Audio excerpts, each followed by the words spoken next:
This is the WinBeta podcast for the week of April 24th, 2015. I'm Zach, and I'm joined by Sean Michael. Say hi, Sean. Hey there. And this week we're just talking about as per usual, the Microsoft news that broke throughout this week. So, a lot of stories to talk about this week. We have the Build 10,061 release, as well as the Q3 2015 earnings for Microsoft. A lot of stuff to talk about there, and Sean's going to cover that with immense professionalism, hopefully.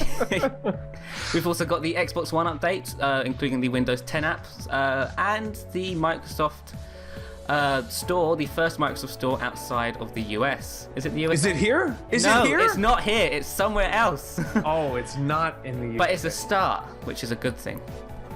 And then finally, we will be talking about dual booting phones and the Elephone, which is supposed to be a Windows 10/Android device running some pretty impressive specs. The phone that can replace your laptop. The phone that can replace your laptop. Well, we should just probably jump straight into it because we have a lot to talk about. Good news for everybody. Windows 10 Build 10,061 was pushed out to insiders this week after it leaked in ESD form, which translates to useless file because we don't have the RSA keys to play with it. But yeah, it finally came out to Windows insiders and includes a bunch of new changes over Build 10,049. Microsoft posted a handy changelog demoing the most noteworthy new features, which are the new mail and calendar apps, Start taskbar and Action Center improvements, Continuum improvements, task view improvements, and virtual desktop improvements. The new mail and calendar apps are universal. We have seen these before because they leaked in a previous build. So this isn't really new, but it's new to insiders who don't run leaked builds. So we have to talk about them anyway. So these new apps brings improved performance and a familiar 3-pane email UI with a toggle to quickly move between your email and calendar. Mail includes customizable swipe gestures, letting you swipe right or left to take actions like delete, flag, move, or mark, as read as unread. Also check out new email authoring, just a new email authoring experience, and so on. Same for calendar. The UIs are very similar. They're also universal apps, so they will run across phone, tablet, PC, etc. Maybe even Windows 10. Of course Windows 10. Maybe even Xbox one day, which would be interesting. So the taskbar improvements. The build introduces a new black theme across the Start menu, taskbar, and Action Center, which again isn't really something we haven't seen before. The Continuum improvements. The taskbar is now more optimized for tablets, entering tablet mode causing the Start button, Cortana, and the Task View buttons to all grow in size, so they're now easier to click on with your finger. And for tablets under 10 inches, the Start menu will open up by default when logging in and closing apps, much like on Windows 8.1. So the tablet experience is further improving, which is pretty nice. Well, I want to know how does it feel? I mean, it's great. Obviously, the specs are really important to outline because it can get confusing with each update. But do you like the feel of Continuum? Is it starting to actually take form in a way that you'd like? I have mixed feelings with it because it's definitely not Windows 8.1, and the Windows 8.1 tablet experience was pretty good. I'd say one of the best tablet experiences you could get anywhere. But with Windows 10, it's different. I think that's the issue. It's not Windows 8.1. It's a different tablet experience, but I do like it, and I think with a few more tweaks and changes, it will turn out to be an okay touch-based operating system.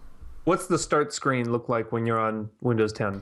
For a tablet. Start menu but blown up, so full screen, and the apps list is still there on the left. And that's hideous. I don't want that. It's actually convenient. Is it? Because you can just launch any app from your left-hand thumb. That's technically the idea, but I think. But the reason I want a start menu is because I put what I want on there. Yeah, but that's still there on the right. So you get. I don't want a list of apps. I want them hidden away because they can't just build Windows for you. They should. They really should. If I want a tablet, I want to just get it off there. Just hide it. Give me an option to hide it. Yeah, options are always great.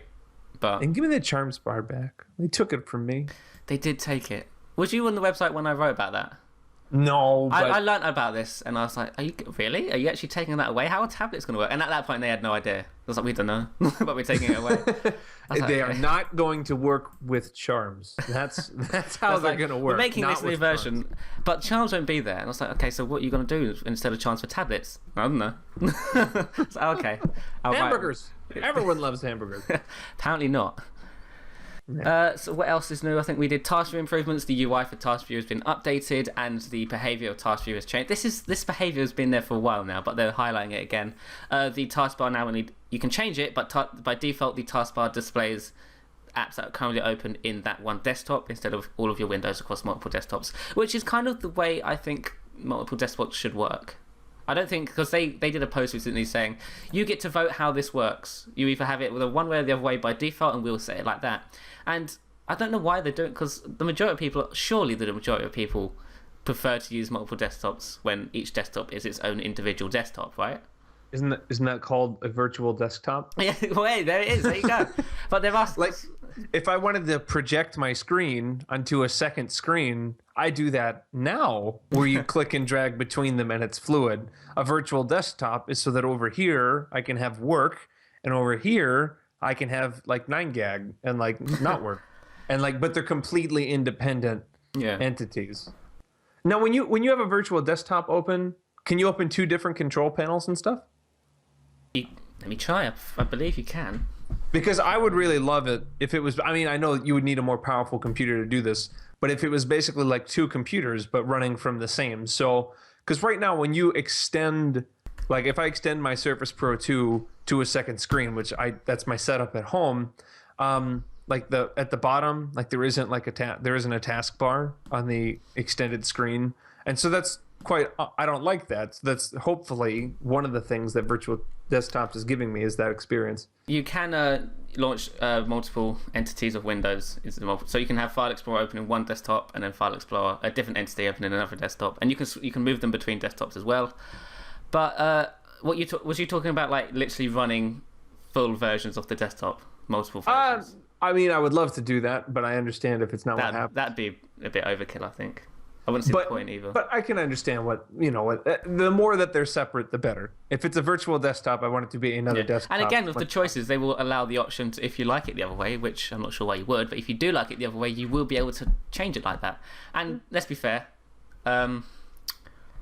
choice is always the best for the user, right? Yeah, I think so too. I think the more options they can give you, the better. Which was one of the big issues with Windows 8.1 and Windows 8 being that you didn't get choice with the start menu and screen and stuff. Right. It was decreed. Yeah. And the UI is getting better as well in this build. They're finally fine-tuning that UI to become, the modern UI that we expect on the desktop. And the recycling bin icon was updated as well. Although that, again, all of these changes are from previous builds, but since it's 10,061, we have to talk about them. Does it look nice? Yes. I like the new recycling bin. Yeah? Good. Because, that's like the most important feature. I wouldn't buy it if it looked ugly. The Windows, I love, we write articles about like the most meaningful things in the world. I did an article on like they're working on hand pose, which works with like Kinect, and it could potentially interpret American Sign Language in real time. Wow. Like that's a real thing that they're working on right now. It could also be used to control a robotic hand, so you could like grab something in like a fire with the robot hand, where you move your hand and it mirrors your movements. And it's like real technology. And it's like, some people read, some people say, oh, that's really cool. And then it's like recycle bin icon, big discussion. Like, we got to talk about icons. And I'm like, real-time translation of sign language. Like, that's a thing. That's a thing. And people just don't care about things. They care about their things. This is the thing. UI is important to many people. If an operating system looks ugly, you're not going to want to use it, are you? So I love the Windows Phone UI. That's why people were panicking, like, oh, I really want Windows 10, but if it looks stupid, I don't want it, and I really want it to be great. So please make it look better. I think that was the idea. Can't you change icons anyway? Yes, you can. Like, I don't know how. Isn't it really easy? I don't know if it's really easy, but I know you can do it. Let me see. Change the icon to whatever you want. I'm just going to try it right now. Where's the side? They should just let you take a picture of your own recycling bin and just put that as your icon. Well, the Kinect, just like 3D exactly. model. Put that SDK in the Kinect. Get working on that. Interestingly, I've lost my recycling bin. Now it's just gone. It really is just gone, and my icons are on the desktop. What? All right, see ya. Where's it gone? Okay, so I think Microsoft got mad at me and took my recycling bin icon away. So probably did. Yeah. Oh well. Can't check for you. Never mind. Whatever. So I if it looks nice and it feels nice, people are going to buy it. I agree with you. Or use it, because for most of us it's free. It's the businesses it'll cost money for. Yeah. So yeah, that's Build 10,061. Next week we should hopefully get a good look at what Microsoft have been hiding from us for the last 4 months. And I guess they're going to show off a bunch of new features and maybe surprise us with a few things that we weren't expecting. HoloLens 2. Probably not. But there was some HoloLens news this week. We're not really talking about it today, but they are clarifying it a bit. We're starting to see a vision on what that really could be, I guess. I kind of want them to demo HoloLens like day to day, because I know of the things they've already revealed. Like on stage, the demo they did on stage was with that woman building that toy that she can make a 3D model of. I'm never going to use that, really. I don't have a 3D printer. I'm not going to use that. But I kind of want to see them use it like how I would use it. So they sit at a desk, and because you know how you can expand like windows into like the real world. I want to see how that works. Yeah, no, that'd be great. I think they hopefully they do that. Yeah.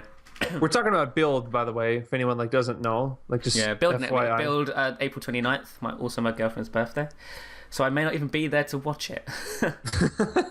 But WinBeta will have as many writers as we can possibly fit online in HipChat. They're taking care of everything because there will be a lot of news. And then they're going to do a Build World Tour too. And Zach and I think, are trying to go to the one in London. Yeah, I got that clarified the other day. We can go as media.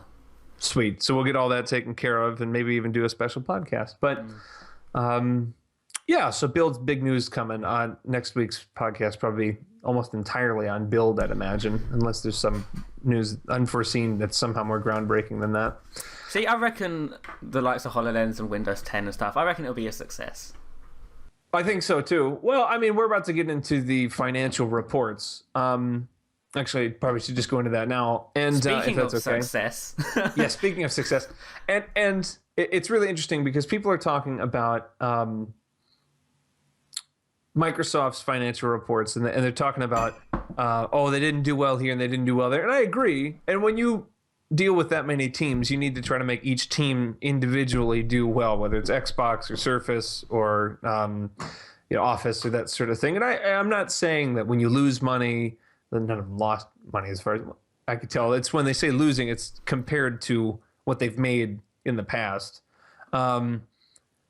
It's just people freak out. And it's like, I don't know, they made billions of dollars. Billions of dollars. They made almost $5 billion in net profit. And that's, they brought in almost $22 billion total, but they obviously have overhead expenses with a company like they are. And so they made $5 billion. That's a lot of scratch, And I know it's not as much as it could have been or as much as some people want, but it's still really successful. So I'm sure Microsoft is trying to push to do more and teams are trying to do better. But you hear about something like, we only made this many $100 million with this service. And it's like, I don't know, I think you're doing well. I think Windows 10 is going in the right direction. I think these products are going in the right direction. They were smart enough to jump on board with the cloud early, and it's actually showing fruit. But to get into a few of the actual more nitty-gritty numbers, good news from the Microsoft end, almost exclusively good news, is Surface. We have a lot of these articles kind of separated, so when you go on our page, just anything with the FY15 Q3, which is quarterly report, has all these just kind of summarized and split up differently. And it says Microsoft has reported that Surface generated revenue of $713 million, which is up 44% from the previous quarter. So as you'd probably suspect, a lot of that comes from the Surface Pro 3. It's probably going to continue to succeed due to the release of the Surface 3 and potentially a release of a Surface Pro 4. Zach, do you see the Surface line continuing this rapid growth, or do you think it's going to plateau? I can only see it getting better. I mean, how can it not get better? I mean, the Surface Pro 3 and the Surface 3 are two very well-built devices. They're premium. Maybe... I think it will continue to grow. But, I mean, many people might have an opinion against it, especially with Windows 10 around the corner. I just can't imagine. I mean, the Surface Pro 3 and the Surface 3, I mean, obviously one of them's not out yet, but they look like such nice devices that any improvement on that is just going to be better and better. And they're going to be more commonplace. A lot of this is knowing it. I know that especially like our readers and writers and listeners, they know this cutting edge. You know, we have something, this is new, and they say, oh, that's not really news. And I already know about this. And it's like, well, you know, a lot of people don't know about a Surface 3 yet because it's not out. And a lot of people they certainly don't know anything about the Surface Pro 4 because we're still trying to find out any details about it. And so I think that it's going to become more commonplace. And then you see your friends have it and you say, that's really cool, I want to buy one. With the Surface Pro 1 and the Pro 2, that factor wasn't there as much. It's cool. The feature was cool. But now it's like really something you can advertise to your friends. And I mean, having a Surface Pro 3 is considered cool now. Like, you know, when everybody had a MacBook, now it's considered cool. I see people with Surface Pro 3s, and they have like people going, oh, what device is that? Oh, that's really cool. I want one of them. Yeah, like instant friends because they have a Surface Pro 3. Yeah, and I think that's going to keep getting better because it's thin, doesn't look so clunky, and now it's about upgrading the interior. They got the form factor right, I think. Surface 3, 10.8-inch screen. Surface Pro 3 is going to have 12. It has 12. There's rumors that the Surface Pro 4 is going to have 2 options, so you're going to start filling out all these areas. I realize my camera's a bit dark this week. I'm sorry about that, guys. I'm trying to get a better camera situation. So yeah, Surface news, pretty good. The rest of it, to be honest, it's a bit of a mixed bag, except for the cloud. You know, some good, some bad. Like Xbox, the Xbox platform dropped in revenue 24%. A lot of that comes from things like lowering the price of the Xbox, because that's by revenue, so that's not units sold. So even if you sold the same amount, which they didn't, it would still be less. But I think it was 1.6 million as opposed to 2 million. So, I mean, it was a drop in number and in price. Most people are saying that unbundling the Kinect sensor hasn't really helped sales the way I thought it would. I don't know. My opinion is that if most people, I don't know. I would think it would have helped, honestly, because some people don't want the Kinect at all. Zach, you have a Kinect, yeah? Do you think unbundling it actually helps them? Because people are saying it doesn't, but I don't know if I agree with that. Well, it helps. I mean, because not many people actually like Kinect. It's the thing, especially with gamers. Gamers aren't really interested in Kinect. It's more of a family thing and a convenience thing. So they unbundle it for more sales. But in the end, that means developers don't really want to use it because nobody actually has one. But this is the same thing. They sit there and say, oh, unbundling, it didn't seem successful. But the numbers that they're going off of are based on what happened when we had the Kinect unbundled. What if it was still bundled? Maybe there'd only be 1.1 million units sold instead of 1.6. It would be less, definitely. I think it would be less. People say, oh, it's unsuccessful. And I'm like, no, saving $100 off a purchase is at least somewhat successful. I think it's just maybe the time of year because there's not really many games out now. Yeah.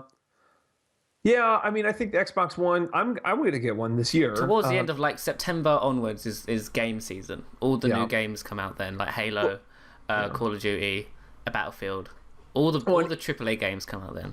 Well, and E3 is going to announce a lot of those, and I think that really boosts sales depending on that. Actually, speaking specifically of games rather than the console itself, Microsoft, they noted that they've had an increase of 49% of first-party games. So that's actually a really big push.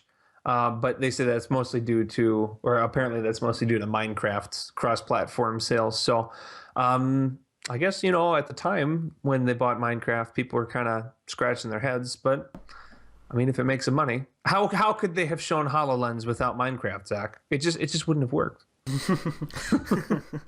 It wouldn't, tell you what, that Minecraft thing did sort of blow my mind a little bit with HoloLens. I was like, oh wow, Minecraft on your table and floor and stuff.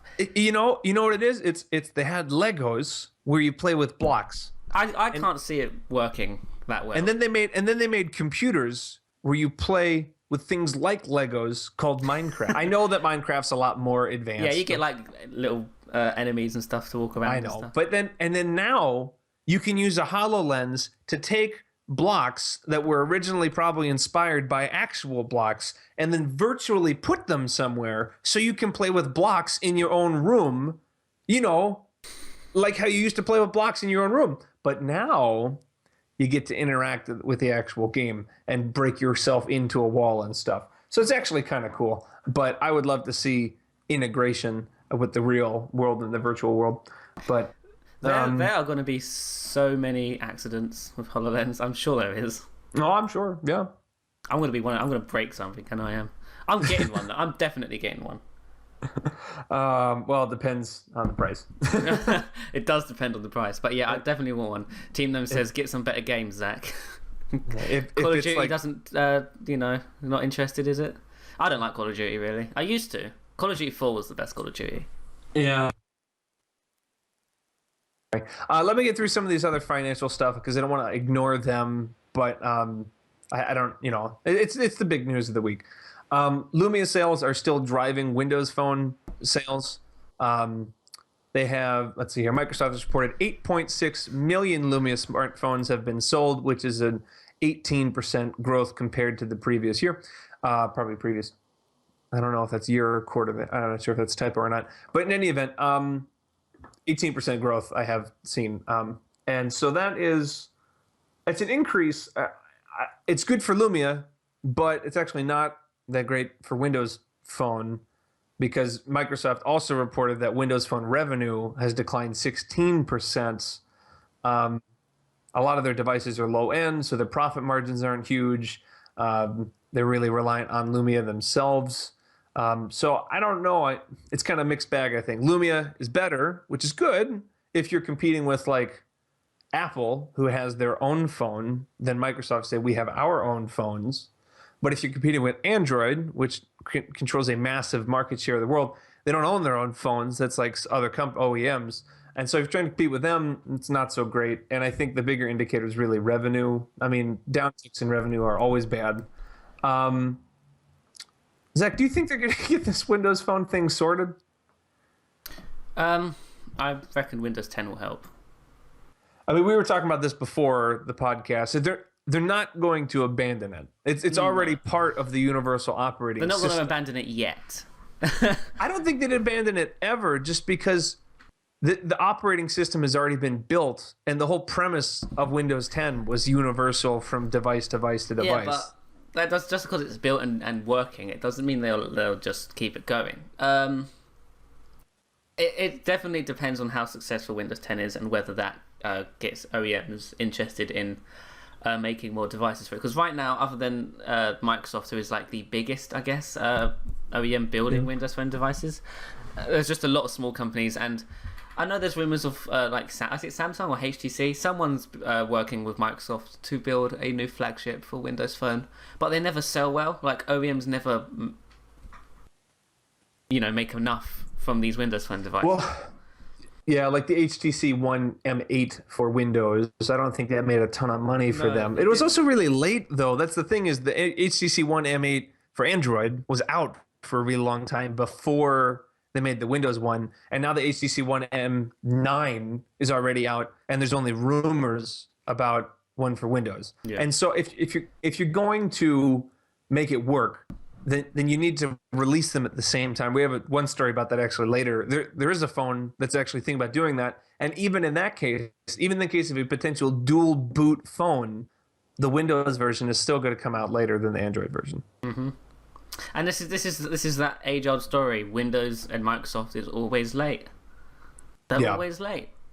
They're always last to the party, and everyone's already settled with what they already have. and it's always an uphill battle for Microsoft when they're late. So hopefully this time they are, on time with a bunch of stuff. I mean, I know there's a bunch of different problems going on, and how Windows 10 may not even RTM in June now. So, or June and July. So, even though they're aiming for summer release, so it's a tight schedule. And Windows Phone 10 right now, or Windows 10 for phones, sorry, is terrible. The build they've given out to insiders is a monstrosity of a build. It doesn't work. Yeah. It's slow. And considering that, I don't even know if Windows 10 for phones is supposed to RTM at the same time as Windows 10. I'd imagine it is, because it's universal, air quotes and whatnot. But even though they're actually technically different operating systems, so they technically could wait. But I mean, I think it would damage Windows 10 for phones if they released Windows 10 first and then waited for Windows 10 for phones. I definitely think it would damage the Windows 10 for phones as a whole. Right. Yeah. No, I agree. It's sad. I really enjoy Windows Phone. And we know that. I mean, I'm down on when it doesn't do well. And I can try to be honest. We're working right now on something with my Lumia 640. My girlfriend has an i5, and she's going to be, eventually this will be her phone. But she's going to be trying it out. Well, I'm just reviewing it, but she's going to try it out. We're going to do kind of impressions on switching, that sort of thing. And so I'm trying to set it up for her, right? And we can still hear you, but your microphone changed. Okay. I don't know what happened. Sorry about that. I think your Snowball unplugged. Gotta fix that. We can still hear you, but your quality is a bit less. Sorry about that. In any event, I'm trying to set up, and the bank app's not there. I'm trying to make it as easy of a transition for her as possible, but the bank app isn't there, and then like there are other games and that sort of thing that she doesn't have that she wants, and so she's still gonna like it. She's gonna have a good time. I don't know. This is a trial run. If she likes it or not, she doesn't have to keep it. Obviously, she has a working phone now. But I think Windows Phone as an operating system can keep support. Windows Phone as an operating system is still going to be there because they already have all the hard infrastructure done. But I don't know. It's apps. It's not. Yeah, Sean, we've completely lost your audio. Right, you're back now. Have you got a loose wire? I don't know. Can you hear me now? We can hear you now, but not from the Snowball. All right. Well, I'm just going to let it run. Skype's saying that it's through Snowball, but apparently it's not. Maybe it is. I don't know. I don't know. Just tap it. Okay, no, it's back through the Snowball now. Anyway, so rant over. Long story short, Windows Phone. We'll see if it's successful.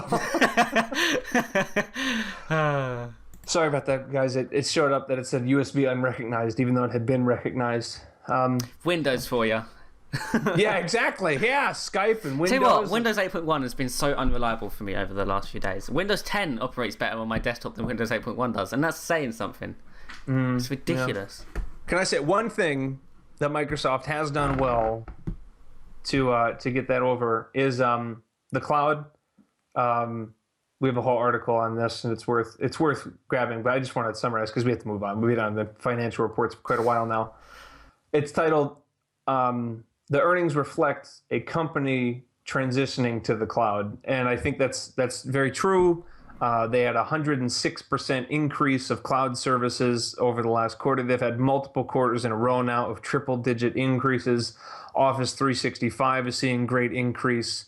Office as a whole is seeing great increase, but specifically the 365 cloud version is great. And so...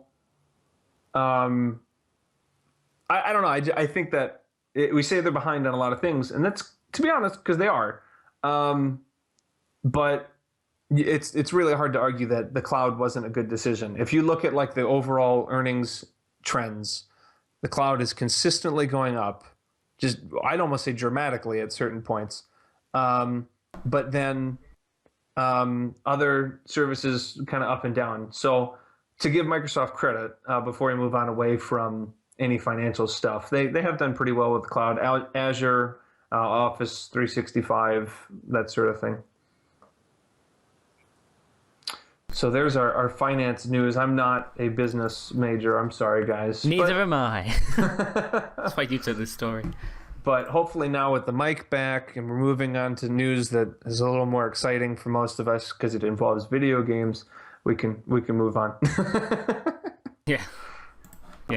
Let's move on to the big Xbox updates of this week. So a lot of new things coming to Xbox this week. Actually, I've lost the page. There it is. Some updates for the Xbox app and Windows 10 and some updates for the Xbox One. So let's talk about the Xbox One updates first. The upcoming update will feature Miracast, finally! Yes. It's been here the whole time?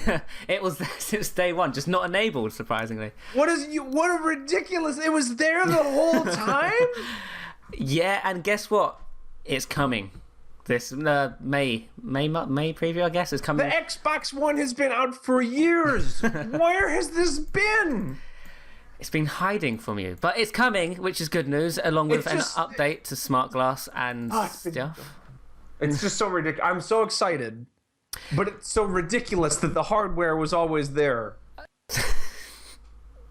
Listen, it's terrible, I know, but I love that it's getting Miracast support. I use Miracast from projecting my screen, but it's just so silly that it was there the whole time. It's not. I mean, they have adapters for these things, and they just they never even bothered to unlock it in the Xbox One. Well, they have now. Achievement unlocked, right? Achievement unlocked. 10 game score enabled Miracast. But yeah, the Miracast support will be enabled on Xbox One for preview participants later this week, so you can mirror the experiences on your Windows PC, for example, a Surface 2, 3, or 3 Pro, Lenovo X1 Carbon, Dell Venue 8, Windows Phone 8, and some Android devices, including Samsung Galaxy S5, Nexus 7, and the Motorola Droid that support non-protected Miracast connections. So there you go. It's a full-blown Miracast receiver now, so you can stream all of your Miracast-supported devices to your telly or wherever you've got your console plugged in, and you'll be able to have a good time with it. I don't know if I'd call it full-blown support. Well, support. I mean, look at how they phrase it. Because I did this article, and it says, try the wireless display app to cast photos stored on your phone to your Xbox One, or to stream non-protected video content from your PC to your Xbox. So what does that mean? I can't do video from my phone? You can't. Yeah, if you use the Xbox Video app, actually they might have updated it now, but before you couldn't stream video from Xbox Video because it's encrypted. So you couldn't do that. And that's what I mean. What is this getting me? I love that it's supporting Miracast. You can stream your desktop and play games from your PC. I don't know. I guess if it makes your computer, it could make your screen a wireless desktop. Could do. I think that's kind of the idea. I don't use Miracast. I don't have a need for it. So yeah, for me, I use Miracast because I don't have cable. I have a Slingbox in America, and I have Netflix, and so I will sling it from my phone to the TV, and then it's like I'm watching cable from the United States through Slingbox. Or Netflix or whatever, instead of having an all-in-one or a Roku or that sort of thing. I use Miracast, or sometimes I just use a hard cable, depending on the setup. Miracast can be a little shaky at times, depending on your adapter and that sort of thing. So, I mean, I'm glad that it's here. It's weird that it's been here the whole time, apparently, but they just never enabled it. What they've done is they secretly updated our hardware. This update introduces new hardware to the Xbox One. That's what's happening here. It introduces a Miracast receiver. It's like Christmas. Yeah, I don't know. I mean, it's great. We'll see what it is. The update's not actually out until next week. And that's not the only thing in the update either. No, it's not. It's not. Over-the-air TV for US and Canada, which lets you see which channels are available for those who are using the new over-the-edge TV tuner for the United States. Power on and off from Xbox One Smart Glass, user selectable power mode, and voice messages. Really? Voice messages now? You could do that on the Xbox 360. Well, that's what it said. It's now on the Xbox One, so if you was missing that feature, it's now back, which is good, yeah. I like the power on and off from Smart Glass. That's pretty cool. Yeah, and that's only part 1 of this update. Part 2 resides around Windows 10 and the whole Xbox app and stuff. So they also mentioned that Xbox controller drivers are coming So you can just plug one in now instead of having to do extra stuff and get it going, which is pretty great. The new Xbox One update, the Xbox app update makes the app more social, whilst at the same time give you more control of your Xbox experience via your Windows 10 device. Included in the update are several fan-requested features as Microsoft continues to monitor the listing to feedback. The new app will be able to record game clips of PC games. So GTA 5 for PC just came out. You will now be able to make game clips and screenshots of that game and put them to the Xbox Live service, which is pretty great. To open the game bar, it's called a game bar, which allows you to get access to the screenshot and record functionality. You have to press the Windows key plus G on your keyboard, and you can start recording a 30-second clip from the PC game just by pressing Windows key, Alt key, and then G. Whilst 30-second recording is just the default, you can set that via the game DVR settings, so you can have longer than that. I believe you can have up to a few minutes and stuff, maybe longer. I haven't actually taken a look at it. Yeah, I don't know. And there's also a new avatar app which allows you to customize your avatar straight from your Windows 10 desktop or tablet, which is nice, I guess. I'm never going to use that. I don't really care. You can be Chewbacca. That's the picture they tweeted out. Yeah. But I'm not really interested in the avatar stuff, so there you go. So a really big Xbox update coming out this week for previewers. No sign of streaming yet, which is a shame. I was kind of hoping to test that out soon. Streaming what? Not streaming. No, it is streaming games from PC. Oh yeah. To PC. Yeah, there is a streaming, but it's about TV. It's if you're set up with Xbox Digital TV Tuner, you'll be able to stream live TV from your Xbox to your Windows 10 device. Yeah. And so there are, as we said, but there are two digital TV tuners. One's an over-the-air tuner made by somebody else. One's by Microsoft. It depends where you are. But you'd be able to watch, if you have it running through your TV, you can then watch it on your tablet or computer or whatever somewhere else. So that's pretty cool. But it's not streaming games. So I agree with that. That feature has been not talked about and left kind of absent. Yeah, maybe they'll talk about it more at Build. That's the answer for everything now. They'll talk about it at Build. Hey Zach. What? Maybe it's just been there the whole time, and they just aren't enabling it. Well, technically, it has been there the whole time. Wow, no, I think they're building it into it now. Ridiculous. Sorry, folks. I'm not actually mad. To be fair, it's probably a bit for show. It's funny. Imagine if they were imagine if that was something like on the Surface Pro 3. Oh, by the way, you can. I don't know. It'd be like if Bluetooth showed up on a phone that they just never told you about. Like, oh, by the way, did you know that they can do this? Oh, yeah. Tell you what it's like. It's like releasing the Surface Pro. I say Surface Pro laptop, and then 4 months down the line, they go, "Oh, we've just enabled touch support. Touch support was there all along. We just didn't have the driver for it yet." That'd be terrible. Exactly. Yeah, I don't understand, but whatever. I mean, part of this is a little odd, though. I mean, the hardware of the Xbox One has not been updated since it initially came out, right? Yes, it's still the same hardware from the very beginning. But they continue to add new features because that's part of software. So It's just like, but what's weird to me is that I always assumed that Miracast was somehow like a hardware thing. That's why you have to buy like a Miracast receiver. But to find out that it was in there the whole time, that's really odd. Like it wouldn't be, I'm not upset. Like when they say like, oh, like a new app or a new avatar thing, or you can boot this up or not, it's like, no, I mean, they have, passive listening. I'm not surprised that the Xbox can be woken up by smart glass. That doesn't seem like a new piece of hardware would be needed. I always assumed that Miracast somehow involved some sort of physical hardware as opposed to non-physical hardware, but a physical hardware that, but apparently that's not the case. So there you go. The hardware's just been there, so they just didn't do nothing with it. I guess it takes some coding to Microsoft has done such a poor job of advertising Miracast as a feature. Well, because it's not really a feature, is it? I think it is if they did it correctly. But they don't. I mean, that's what I mean. Is like Miracast on phones. If you look on Microsoft's page, it doesn't list Miracast as a feature on any of the phones that I did my comparison article on.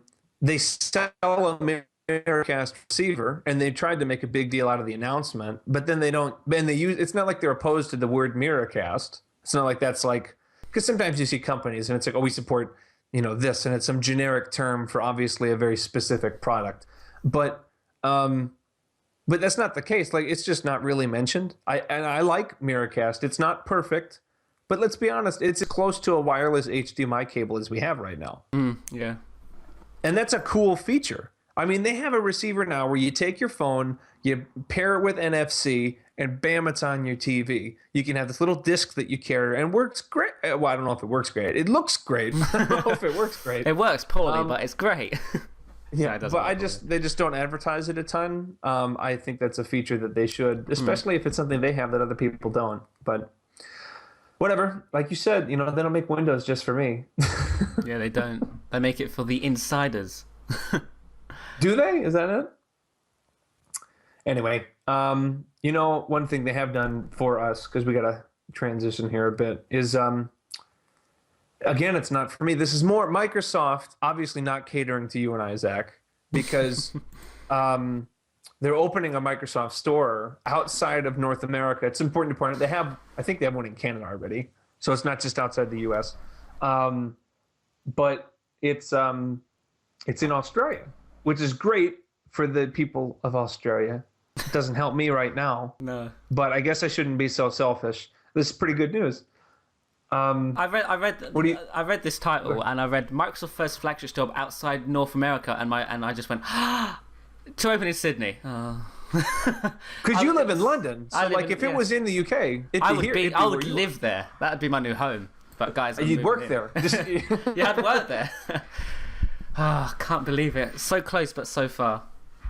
So Australia, so close. Well, so close as in it's outside the US, and so far being it's in Australia. Yeah, but it's a start. Well, let me ask: have you been to a Microsoft store before? No, I haven't ever been to the USA. Well, I don't know. There's one in Canada too, Zach. I've never been to Canada. Are they not the same? Oh, ooh. They are not the same. They're just really close to us geographically. I thought, don't you consider them do not look at Canadians and go, oh yeah, you're the USA. Well, they do call them America's top hat, but I don't know if they... To the rest of the world, Canada and the USA are the same. It's like, really? Oh, I thought Canada's like US plus universal healthcare and a lot more niceness. Yeah, we don't have all that healthcare stuff. We got the NHS.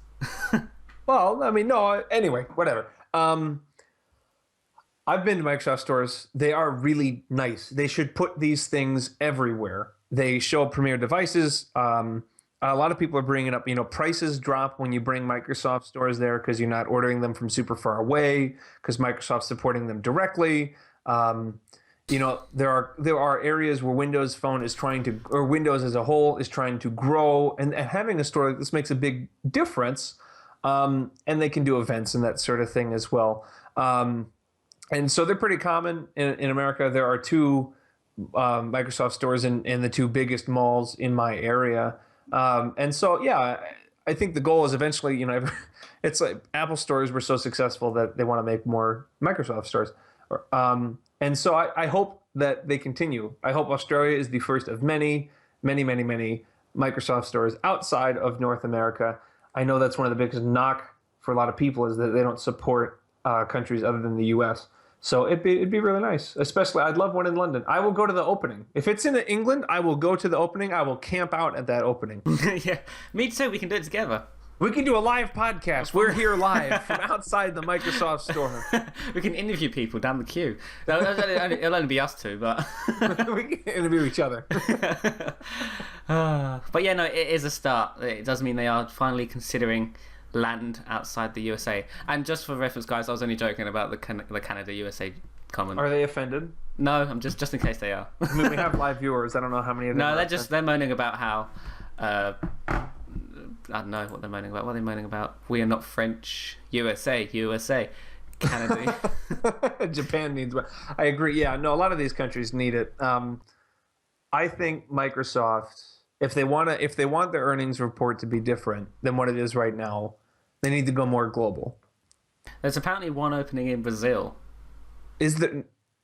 I don't know. Oh yeah, there was a picture taken of a mall that had like Microsoft store coming soon. Really? Obviously it's a rumor, so it's not verified right now. But yeah, there's Apollo. You are right. If that's the case, it's getting closer to London. USA, Australia, Brazil. Where next? They should at least put one in like, because I mean, our viewers, I don't know if people know this, but like we're a pretty international site, as evidenced by if I ever call people the wrong term, they will call me out on it. And foreigners are not. That's not a term you should use when large amounts of your viewers and listeners are and readers are outside the states. And so, you know, we have a lot of listeners in the U.S., UK, India, Germany, Australia. Obviously, there's more, but those are, you know, there's some of the bigger sources. And so in the biggest countries that people have an interest in Microsoft, they should at least have one flagship store. So then they can send out the official spokesman and that sort of thing. And you're seeing that push some. There's this rumored one in Brazil. There's one already being announced in Australia. And then they're doing this Build Global tour where they're visiting a bunch of different countries. So hopefully we're going in that direction. Yeah. And I completely forgot what I was blank-minded. Never mind. Just went straight in. I just went away. Goes in and it goes out. Yeah. Oh well. Good Whatever. thing we're doing this live, right? It is. Yeah. You know, my mic cuts out. You forget your points. I'm gonna have a wonderful time editing this later.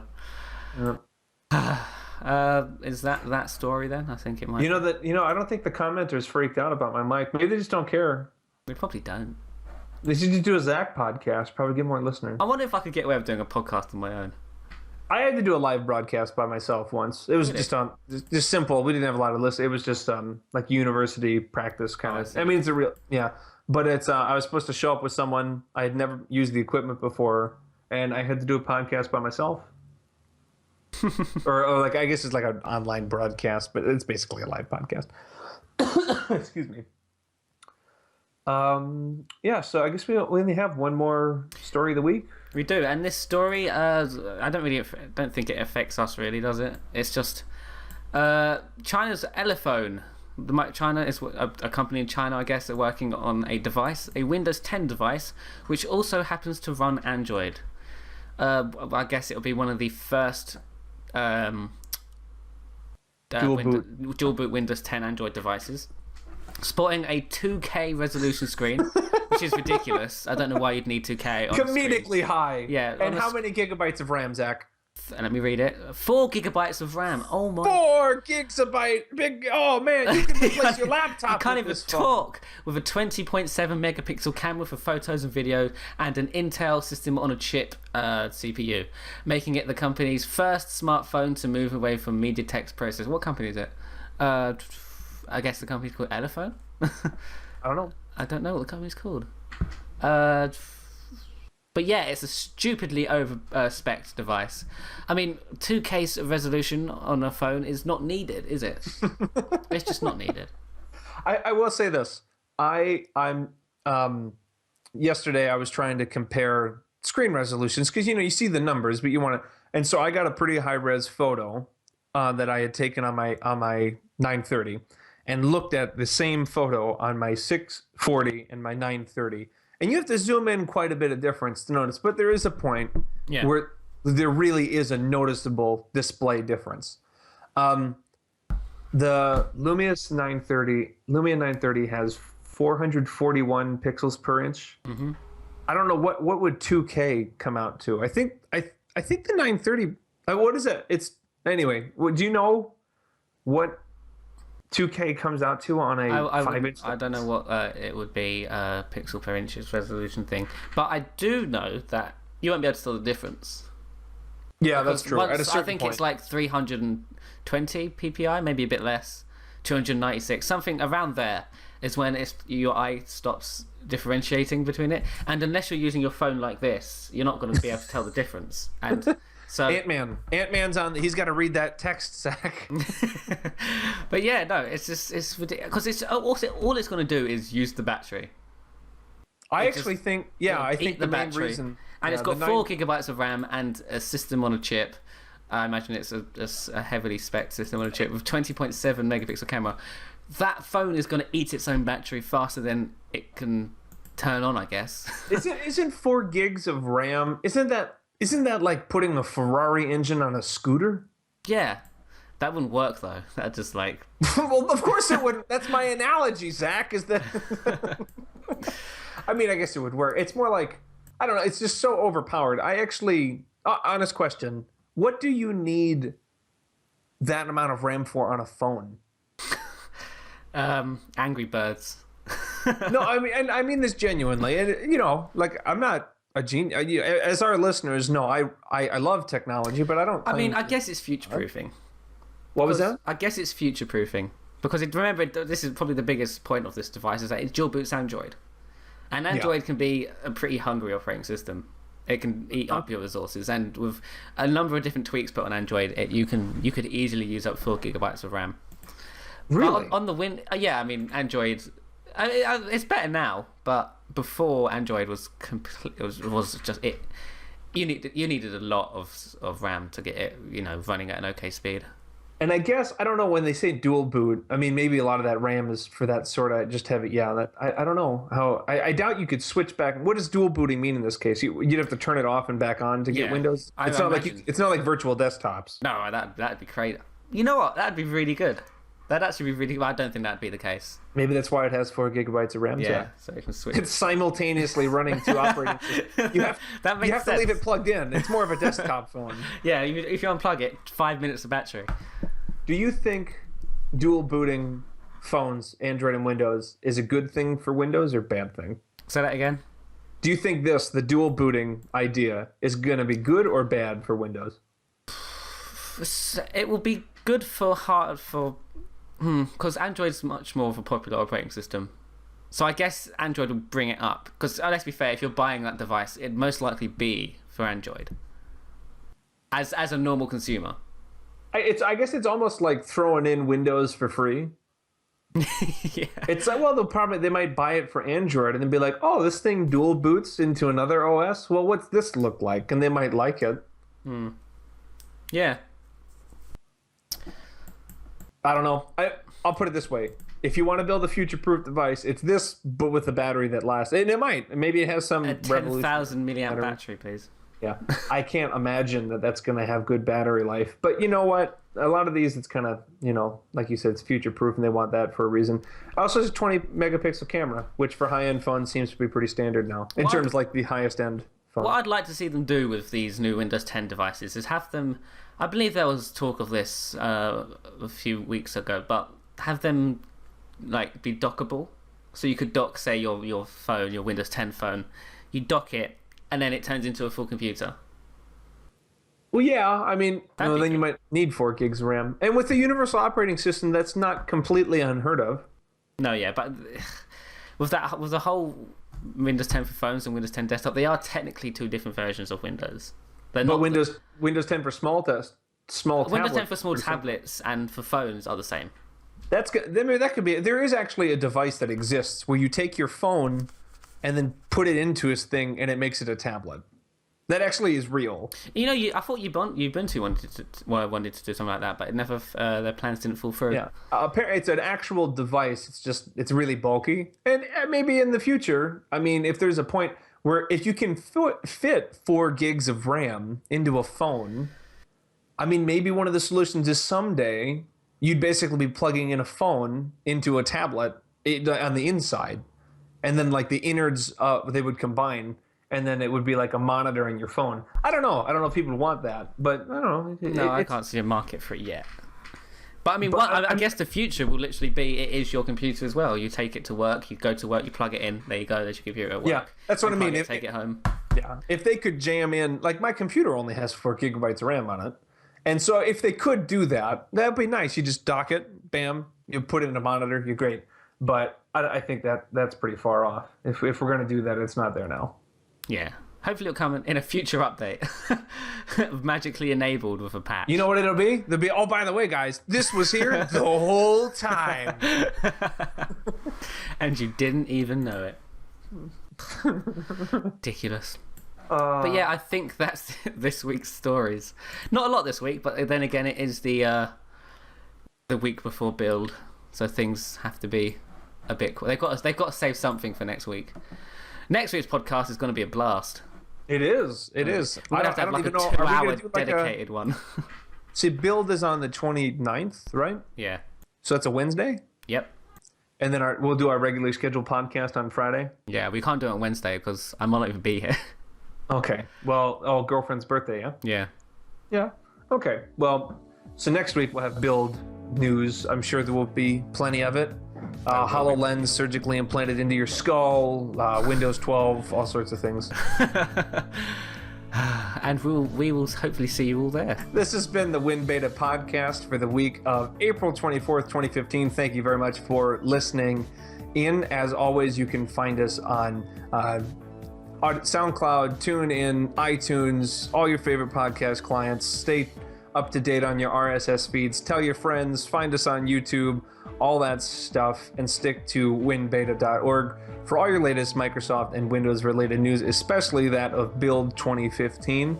I have been one of your co-hosts, Sean Michael, and we're also here with Zach Bowden. You can find me on Twitter at Sean_Michael_UK, and you can find Zach at ZachB_. And you can find WinBeta at WinBeta, DOTORG. So winbeta.org, but spelling out, because I don't think you can have full stops or periods in your Twitter. And somebody stole WinBeta on its own, so. Oh really? Yeah, we can't. Someone's got it. And I don't think they use the account either, which is a shame. Oh, that's just rude. But yeah. Oh well. In any event, let us know what you would like to talk about in the future. Any feedback you have, things you love, things you don't love. And stay tuned. Stay tuned in the future. We will see you on the next one.